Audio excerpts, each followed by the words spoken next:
Coming on to children, first there was this whole thing that the third wave is going to impact children. Um, what are your thoughts on that? I mean, should children be sent to school if adults in the family are vaccinated?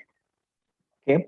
So first question, would children be affected more in the third wave? Mm. I think there is increasing evidence now that children have actually got a lot of antibodies. Most of the percentage of studies report, not studies, but reports being coming in newspapers and smaller studies between 50 to 80% of children having antibodies present. So that's a little reassurance that maybe even if they get a disease, it's not going to be a severe disease. We all know that children below 12 years of age or 10 years of age, because of the thymus gland, have got some amount of natural protection anyways. Okay. So I think third wave, I think the absolute number of children may be perhaps higher than the second wave, but we are not looking at that kind of a scenario where the hospitals are going to be full and stretched with pediatric population. The second question, should children go to school? I think it's a very important part of their mental and physical development, not only just education, but the overall personality grooming and everything is dependent on when they sort of step out of the confines of their house.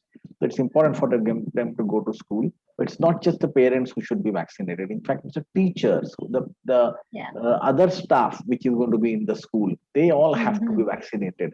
The school environment has to follow some protocols. We at Maharashtra, the Maharashtra government pediatric taskforce has given excellent guidelines to make school environment safe, and they have given guidelines on how to actually have vaccination for the school and the ancillary staff which supports them in the school. So with that kind of a protection, I think it may require a bit of planning, but most schools should be reopened once that kind of a pediatric task force guidelines are implemented into the school. I think that's very important to do. I think some great pointers which you've spelled out here, that even for teachers, everybody else at the staff, the school needs to follow protocol, of course. Just asking, since we are talking about the third wave, what are your thoughts on the third wave? There is, again, is it coming, not coming? How severe will it be? As a nation, where are we on that, Dr. Pandit? Again, very good question. It's like a crystal ball question, but I will try to answer it as scientifically as I can. So if you look at the wave one, starting from last February or March 2020 to now, what we have seen as a pattern, and the pattern has been a bit of a similar pattern, but at different months and different stages in the country, because India is a big country. You can't say that the whole country came into a wave now and the whole country disappeared, right? Because Kerala is going through a wave right now when it actually did not go through when the rest of the country went through. Yes. So it's a 100-day cycle. You've got 100 days of cases going up and coming down. Then you've got 100-day of lull, and then it comes up and goes out again. Okay, so I think we are now, right now, majority of the country is in the lull, where the cases have come down. And we should try and push this 100-day gap to 200 days or 300 days if we can. Why am I saying this? And why? How will we do that? If we follow the COVID appropriate behavior, you will be able to push it forward. And that will give the entire country time to get vaccinated.